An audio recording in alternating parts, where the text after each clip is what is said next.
like working for someone else is not what you want to do, but you are secretly really awesome inside, but just life has gotten a bit in the way and dulled your shine a little bit. And and I just help them to get back into that awesome feeling that they maybe once had when they first started their job, before they realized that that's maybe not quite what they're looking for. Yes, definitely.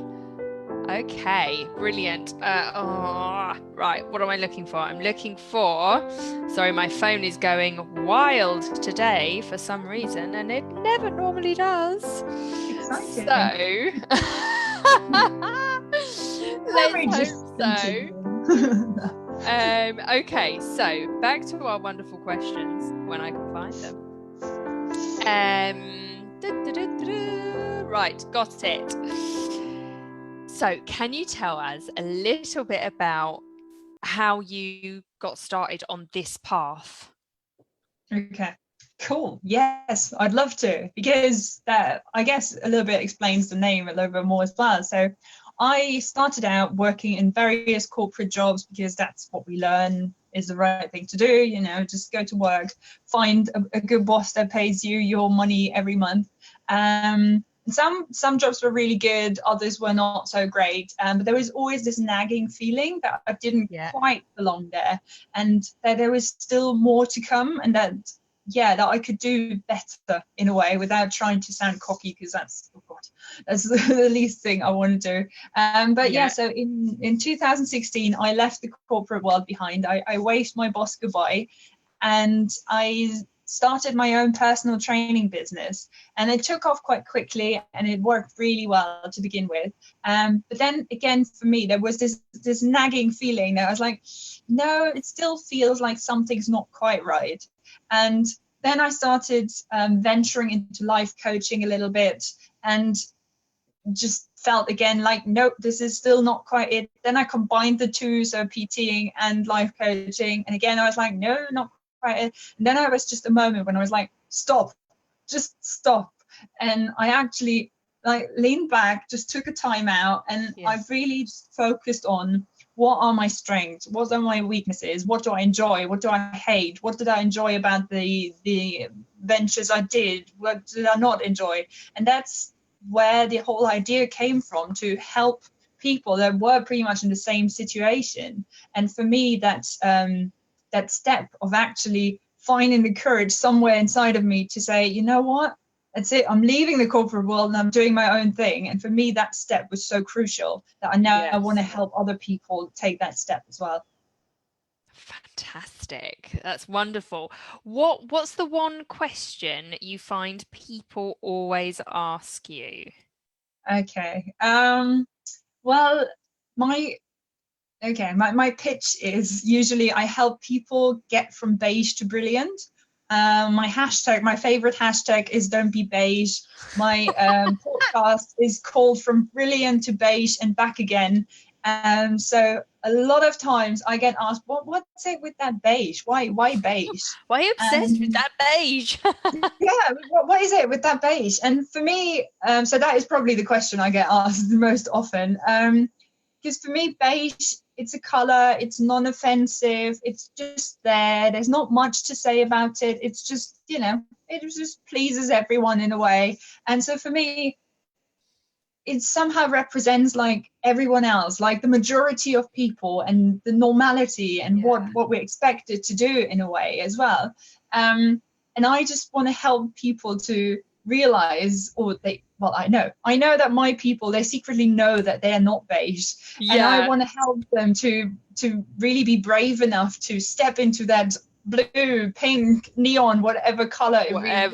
Yes. And I just thought through color, that makes it like almost tangible, and people can be like, oh yeah, I get that, I know what that is. So so that's the beige question answered. That's the secret behind it. Brilliant. So back with the kind of people you work with and your journey, it is always really good, isn't it, when I interview people, this is what I'm trying to say, when I interview people, I always find there's a link between what we now do and what the kind of people we're trying to help and who we were before, who we were like, we were kind of scraping out the walls, climbing up into the sunlight, and then we want to throw the rope down, don't we? And help everybody else do the same. So like with that in mind, what would you say like the pivotal point was when you thought enough is enough, I've got to try something different? Okay. Well, first of all, I absolutely hated my commute. So I live just outside London. I used to work in London. It took me, on a good day, 1.5 hours each way. And I just hated it. And, you know, and how you probably know how when there's one thing that you don't quite like, over time it only gets worse. And so towards the end of it, I absolutely hated Sunday nights, because I knew it would be Monday again. And then on Monday, the Friday night couldn't come fast enough. And I just felt like my whole mood was suffering. And, you know, you would come home and then you have an argument with your boyfriend just because you're so unhappy with the situation you're in. Yeah. And I also then at one point, so it's just such a massive transformation, if you like, that I've been through over the last, I guess, 2 years, when I really try to discover who I am and what I want to do with my life. And what then really came up, I had no idea was still there, but I was actually bullied quite heavily at school. So that is also, again, where that brilliant and beige comes from, because at school you get bullied whenever you're not beige, you know, because there's a certain standard that you have to meet. You have to be a certain size, you have to wear the right clothes, you have to ride, well, back then it wasn't quite the right phone, but you know, you have to the right bike or whatever. You just have to blend in, and as soon as you don't, which I didn't, because I was always taller than everyone else, and I had to wear glasses and I had to wear braces. I found a picture of myself and yeah, you don't look like you were tall there. I know, right? Yeah, I could hold one up too if I had one here. But yeah, I totally get what you're saying, and connected that. Yeah, and then I just realized that, because even then I felt like I was not part of the rest, and I was always trying to find a tribe, if you like, or a group of people where I would just fit in. So when I was, I think, 10, I started my own band. Rock on! I could not sing or play any instruments. Neither could my bandmates. We just were a band.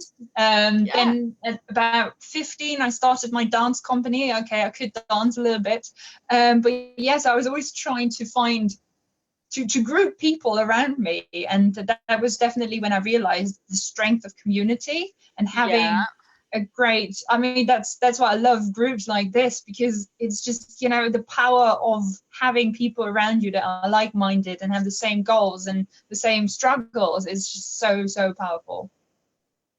Definitely. Well, you know, with what did you say at the beginning? It was about the commute and everything like that, and starting to just, if there's one niggly thing over time, if you don't kind of sort out that niggly thing, it can become this massive thing. So one of our sayings used to be, don't let your Monday ruin your Sunday. And that basically meant that we all hated going to work, but we were all going to go and do something, normally involved quite a bit of alcohol. So it normally did ruin our Monday, because we were really hungover and going into work, and that was just even worse, to be honest. But I hadn't heard that before. I love that. Don't let your Monday ruin your Sunday. Yes. We used to then go out quite hard on a Sunday. But I mean, that's the important thing, and that's why I think the work that you do is so important, because you help people realize that there is this nagging tiny little problem inside of them, but it can develop into something big if they don't look at it, or if people don't deal with it in an appropriate way. So keep up the good work. Thank you. And you. So then, with that in mind, what would you say your mission in life is? Because it's been something that I've been reconnecting to lately, because I was feeling, and a lot of entrepreneurs, we do this, we get our goal, we strive for our goal, we get it, we're like, yay, and then we look around, we're like, okay, so what next? And I was in that kind of place of, I don't know.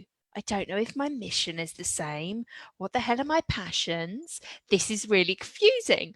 So about a month ago, I really sat down and homed in on what my passions are in life, and what my mission is, and then therefore what do I want my business to look like, what do I want to speak about, that kind of thing.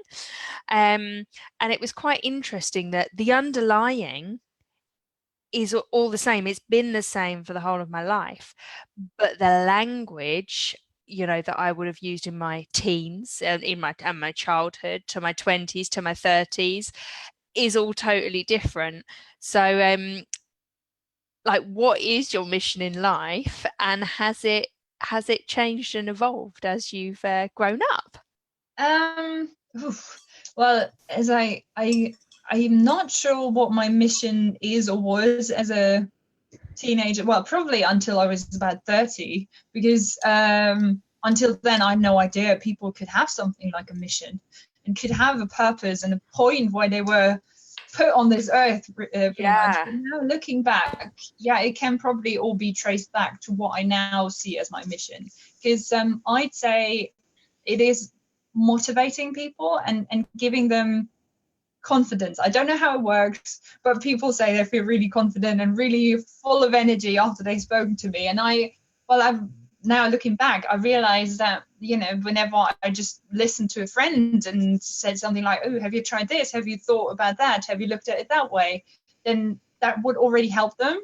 And that would also be, when I started the personal training, it was always, I wanted to motivate people to get better, so to lose weight or to look great in a bikini, because that would motivate them and make them feel great. And the same with the life coaching, because it was like but now I would definitely see my mission as getting those stuck budding entrepreneurs that are stuck behind a desk right now, behind not their desk but someone else's desk, exactly, to step out and actually realize that they're not beige, and that it's perfectly fine to not be beige anymore, and that the world needs more people that are colorful and more people like entrepreneurs that want to make a difference to the world. And that's definitely my mission. I just want to help them wave their boss goodbye and become their own boss and live their own life by their own rules. And that's definitely something I'm very passionate about. That's brilliant. I love it. One of your like hashtags should be like, wave your boss goodbye. Yeah, that's a good one. Yeah, I'm only just exploring the whole hashtag business. It feels like what the youngsters do. It is what the youngsters do. I'm 40 next month, so I'm trying to keep up with it all myself. Wow, no way are you 40 next month. I know. Listen, I was going to say, how old are you? Because I was like, sure, she's over 30? She is. Look, we're so young and vibrant. What have you learnt in your wonderful life that you wish everybody knew? Okay. It's a big one. Big question. It's a big one. I feel, and that might sound really cheesy, but I feel like my life has really just begun after I left that office and after I started my own thing. And suddenly you are thrown into the water and you're like, and you just have to swim. You just make it work. So I feel I learned the most valuable lessons in the last 2 years.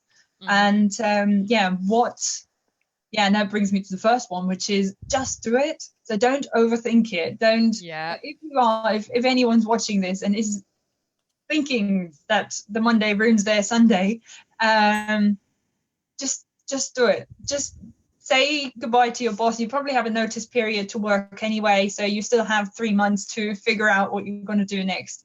But always, the net will always appear. So if you just jump and trust, it will happen. So that's definitely a big one. Just do it. And the second one, for people who might already have started their business, is just be patient and consistent. Because for me, the biggest one was I always wanted immediate results. I wanted I started, I opened my business, and now I want 100 clients. Come to me. Yeah. Come. And I also struggled a lot with consistency. So things like posting on Facebook frequently, regularly, or reaching out to existing clients and so on. So definitely consistency was a big one for me. And yeah, if you feel you're stuck or you're lacking a bit of motivation, just step into action and just do it. Just do something that can help you towards your goal, because usually the motivation and the whole momentum and the vibe comes back once you start doing what you're doing. So don't wait for a moment to be right or the stars being in the right constellation. Just do it and get going. It will happen. Definitely. So I think that I like 100% agree with what you've said, and it's having that trust, isn't it? Having that trust in what's going on around you, having that trust with your intuition, because a lot of the time the things that stop us are just fears. They are not reality. So yeah, and consistency. Oh God, I think everyone that's got a business or is alive is like, oh God, consistency. Yeah. And it is kind of, that saying, what you do, how you do one thing, you do all things. So consistency was one of my major ones, and I really have honed in on that definitely the last year, I think last 2 years, and then communication over the last 1 year, like really, come on Jane, let's learn to communicate and flow better. But yeah, if you with consistency, what would you say your kind of your guiding advice would be, your tip would be about consistency? Because I know loads of people on my page, it's a big thing, struggle with. Well, I guess it depends on what we're talking about, but for me, well, definitely, and there might be the German in me, but for me, it's whenever I know there's something I have to do every single day. So for example, I don't know, contacting 10 new prospects every day, it's just an example, then I would put it in the calendar. So every day at the same time, the notification pops up and invite your 10 people or whatever it is. Just get into a routine of doing it. So it, like brushing your teeth, it has to be automatic. And and in terms of consistent posting on social media, for example, I use a scheduler. So one of those scheduling software things. And then I just take 1 day out, usually the last day of the month, to schedule at least certain content for the next month ahead, because then I know it's done. And even if I have a few days where I feel like I can't really be bothered, then I know at least something's going to be posted out there. But yeah, definitely get into a routine, and social media wise, use a scheduler or get someone else to do the work for you. Do the work. I got as you know, I got a VA a couple of years ago, because I was becoming uninspired when I was sharing on social media because of the pressure of doing it like that. So I got him to take over the scheduling side of things, so then I could flow with doing wicked things like this, doing interviews, doing lives, that kind of thing. And that felt really good. That's probably another good lesson to share, because I think when we first start our own business, we feel like we have to do everything on our own. We feel like we're all alone, and we have to do the bookkeeping, and we have to do the marketing, and we have to do this and this and this. Ask for help. That's definitely a big one as well. Because as you say, you will, well, worst case, you will get just completely burnt out, or you will just you'll do things that you won't enjoy. That's not the point. Then you're just back in a job, really. You are essentially, because you've got the same icky yucky gut feelings. Definitely. So, ask for help. Yes, that is the big lesson I learnt about being a single parent.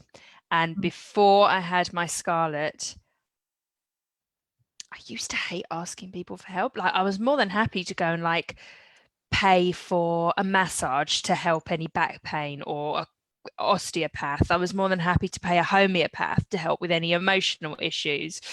But to actually ask a friend or family member for help, I was always like, nah, I'll do it myself. It'd be quicker. And then I became pregnant, and then 3 months later I was single. and then I was like, oh gosh, I don't think I can do this on my own. I'm gonna have to start asking for help. And she's 7 now, so it'd be about 7.5 years, including the 6 months pregnancy bit, where single from then on. Just that reaching out and having to ask for help, and a lot of the time still I don't like doing it. And I have to like force myself, you've got to ask for help on this one, Jane. But yeah, ask for help. And if you're like me and you always thought, no, I'll do it myself, don't. See if someone can help you, because it makes life so much easier. Yeah, I know, but that's probably one of those things that, it's easy to say, but as you say, it's still hard. But it will make such a difference, and it will make life so much easier, and so much more enjoyable as well, because then you can focus on the things that you're really good at or that you really enjoy doing, and that's in the end what keeps everyone happy. Definitely, it helps us flow nicely through life. So how do you cherish yourself? Right, how do I cherish myself? So for me, how I read that question was just, what do I do to look after myself, or how do I stay happy? Self-love, because a lot of the people that are in this group and that are my clients, they put everybody else first, and they don't put themselves first. They don't kind of practice any self-love. So when I do these interviews, I always like to ask people, how do you cherish yourself? So what kind of self-love routine have you got, so you can give some inspiration to the watchers as well? So just building on that, always helping other people first, definitely having boundaries in place. And so that's one thing when you're living, when you're working for yourself, and especially when you're working from home as well, it is so easy to start first thing. The minute you get up, you check your phone, did you get any inquiries, and then you glued to your phone or your laptop all day, and then over dinner you're still typing, and then you sit until 10 in the evening, and then you do it the weekends as well. So definitely having boundaries in place and say, okay, every night at 7, that's when I clock off. Nothing happens after 7 o'clock. Whatever didn't get done by then, I'll just do the next day, or whenever it fits into my schedule. No Sundays. Sunday's the day off. So definitely having boundaries like that in place. My boyfriend works from home as well, so we at least work around that, but we both have those boundaries in place. But that also means that he's quite understanding. I imagine if one of the people is working in a normal office and the other one's working from home, then there could be some friction. But yeah, definitely talk about these things as well. But things that I do to really enjoy and look after myself is because it's so rare. I just love sitting on my sofa and watch a bit of Netflix. It's like once every 2 weeks do I actually have time to sit down and watch Friends. At the moment, it's Friends. It's Friends. So you go through the box sets. I do that. Yeah. No, and that's just for me is bliss, because you don't have to think much. Even a movie, sometimes it's just too much for me. It's like, oh, I don't want to have to follow the plot. So I'm like, no, that's it. Just feet up. That's it. At the moment, I'm really enjoying the football as well. So that's good. And I love going out for meals. That for me is definitely quality time when I know, okay, let's take that money and spend it on food. This year for me has been going out to eat, and I've definitely gone out every other week once to eat. And for me, before my daughter, I was out to dinner or out for drinks or out clubbing. And then for the past 7.5 years that I've still been out, obviously, but it's very different. So this year, for part of my self-love, I haven't got it up, on my kind of what I'm calling in to the year vision board, was dinners. Go out for dinner, and it's been such a lovely experience to take that time out and share food with somebody and just have that connection. Something special about that. So everybody watching, go out for dinner in the next 7 days. Even go to a fancier restaurant that you would maybe usually do. So don't just say, oh, Jane said we should go out, let's go to McDonald's. No, actually it might not taste different. God knows, depends on the restaurant, but it will feel differently. You will feel more valuable, and you will feel better if you actually spend more money on your entertainment out. And take a little bit of extra time on yourself, getting ready and things like that. And I haven't gone to dinner in the evening, but I've gone and I've had a lunch on my own, and it's been a really nice lunch. So you don't even have to do it with anybody. You could just treat yourself and have that time. And that kind of self-love to yourself. I went out for dinner on my own as well a couple of times, and I always ended up with a waiter that felt really sorry for me, so I got a lot of freebies as well. I don't know, they probably thought I got dumped or something, but it was like, have another dessert, and we took £5 off the bill, and I was like, okay. Nice. So go out on your own. You might, if you look pathetic enough. No, you were inviting all that wonderful stuff in, weren't you? No, it was really, really nice and very, very appreciated. And we don't look pathetic.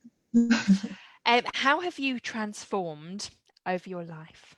You already gave us a little glimpse. Okay, well, I'd say there were two real main transformations in my life. The first one, transforming from that ugly duckling I showed you earlier. Let me show you again. Show us again. And how old were you there? I was in 99, so that was 14. And just, I was such a shy person back then probably because I was being bullied. Because every time I felt like when I spoke up, I would be bullied again. So I just, went hid inside myself really, and just kept everything to myself. And I was so shy and had no confidence whatsoever. And somehow on the way, I turned into that person that would never with confidence and a beautiful smile, and definitely you're vibrant. No more braces. And the second transformation was definitely from this unhappy person working for someone else, knowing that there was more to life, to now actually building the business of my dreams, building it into something that I can be really proud of, and that helps so many people. And that definitely is a massive transformation as well. So that these were the two transformations I would say I've been through. Brilliant. That's great. And when we talk about these transformations, it helps other people know that, you know, you can change things, you know. And I, from the interviews, and you've interviewed a lot of people as well. You do your interviews on a Sunday evening, don't you? Yeah. And you've interviewed me already. That was fun. Yeah. And we can see all of the people I interview, and I'm sure all of the people you interview, they have had this transformation process of a lot of us being different and bullied when we were children, to becoming adults and really kind of settling into standing out on our own and saying, you know, this is me and this is the kind of business I want. And standing out of the crowd, being part of the 1%. Definitely. And if it's okay if I hook in there, because my podcast is actually, it's only like semi-related to my actual business, but in my podcast I interview people that were bullied at school but are now successful business owners. And one thing I learned from that is, what I found most fascinating was how differently people dealt with what happened to them, and how they learned from it, and at what point they realized that it was still affecting them. So that's definitely very, very true what you're saying. And definitely. And because we've got time, the way I dealt with it is after a particular incident where I got properly beaten up, and I thought, well, I don't want that to happen again. That bloody hurt.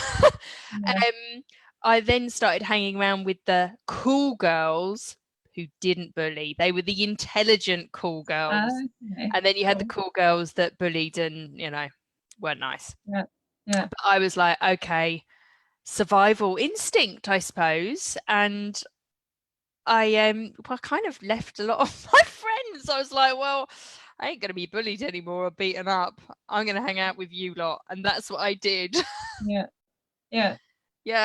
So it is your different survival instincts kind of you take on and to escape that. And some of it is to shut down and, you know, be really shy and be invisible.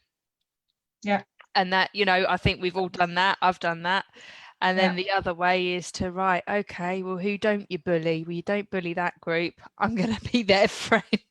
No, it was that's why the podcast is really good, because there's some people that just said, you know, one day enough is enough, and then suddenly they started punching back.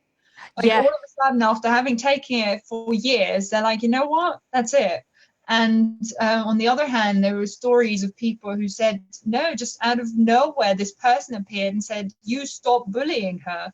And it's just little stories like that really restores faith in humanity in a way as well. Yeah, and that transformation process, you don't have to be stuck there. Yeah, and it shows that people are not alone, because I think especially bullying is something that people feel it's a bit embarrassing, and it's like, oh no, I was bullied once, that means I was isolated from the cool kids, and who would want to admit that? But actually, I was really, when I first put the post out that I was looking for people who were bullied at school, I got so many responses. I had no idea, but if you were bullied at school and you still feel like it affects you, then no, you're not alone to begin with. And as Jane said, you can always step out of that and just take it for your advantage and realize that the reason why you were bullied is because you were different. That's the only reason. It's not because you were chubby or because you were had glasses or braces. Exactly. It was just because you were different, because you were unique. And now that uniqueness is what makes you special, and wasn't what has made you special all your life, really. Yeah. Don't hide. Don't So hide. listen to that, all of you. Exactly, you lot. All of you. How have you upgraded your life? So we've done Cherish, we've done Transform. Let's hear about upgraded. Great. So how I understood that question was so how I stepped up and how I felt upgrade my life was when I stopped giving a blooming butt about what people thought about me, quite frankly, because I was always, and again that stems from the whole school incident, was always so concerned, what if I don't fit in, what if I say something that offends anyone, but once I decided that, and it really was a decision, that I can't please everyone and that there will always be people who judge me, and they will judge me if I keep doing what I'm doing now, and they will judge me if I step up, or they will judge me if I do this and this and this.